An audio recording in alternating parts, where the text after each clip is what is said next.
आखिर कहाँ है भगवान विष्णु का वैकुंठ धाम? वो कैसा दिखता है और कहाँ मौजूद है?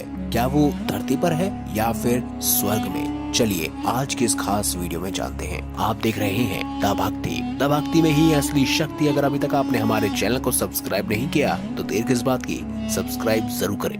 वैकुंठ का शाब्दिक अर्थ है जहाँ कुंडा ना हो। कुंडा यानी कि निष्क्रियता, यानी कि निराशा, हताशा, आलस्य और दरिद्रता। इसका मतलब ये है कि वैकुंठ धाम ऐसा स्थान है जहाँ कर्महीनता नहीं है, निष्क्रियता नहीं है। कहते हैं कि मरने के बाद पुण्य कर्म करने वाले लोग स्वर्ग या वैकुंठ धाम जाते हैं। हालांकि वेद ये नहीं कहते कि मरने के बाद लोग स्वर्ग या वैकुंठ धाम जाते हैं। वेदों में मरने के बाद की गतियों के बारे में उल्लेख मिलता है और मोक्ष क्या होता है इस पर भी आज हम चर्चा करेंगे। दोस्तों, हिंदू धर्म के अनुसार कैलाश पर महादेव, ब्रह्मलोक में ब्रह्मदेव बसते हैं। उसी तरह भगवान विष्णु का निवास वैकुंठ में बताया गया है। वैकुंठ लोक की स्थिति 3 जगह बताई गई है, धरती पर, समुद्र में और स्वर्ग के ऊपर। वैकुंठ को विष्णु लोक और वैकुंठ सागर भी कहते हैं। भगवान विष्णु के बाद इसे गोलोक भी कहने लगे, क्योंकि श्री कृष्ण और विष्णु एक ही हैं, इसीलिए श्री कृष्ण के निवास स्थान को भी वैकुंठ कहा जाता है। दोस्तों, धरती पर पहला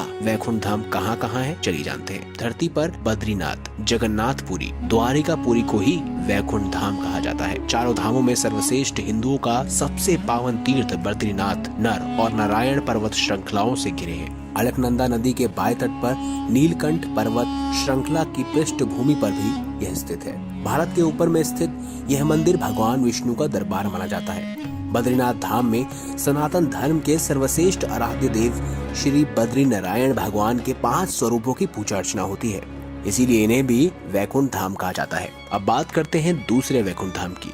दूसरा वैकुंठ धरती के बाहर बताया गया है। इसे ब्रह्मांड के ऊपर और तीनों लोकों से ऊपर बताया गया है। यह धाम दिखाई देने वाली प्रकृति से 3 गुना बड़ा है।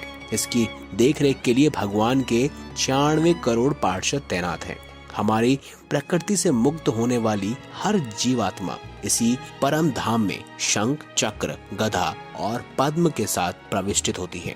इस वैकुंठ के बारे में कहा जाता है कि मरने के बाद भगवान विष्णु भक्त पुण्यात्मा यहाँ पहुँचाती है। पुराणों के अनुसार इस वैकुंठ की स्थिति हमारे ब्रह्मांड के भी परे बताई गई है। अब चलिए जानते हैं तीसरा वैकुंठ धाम।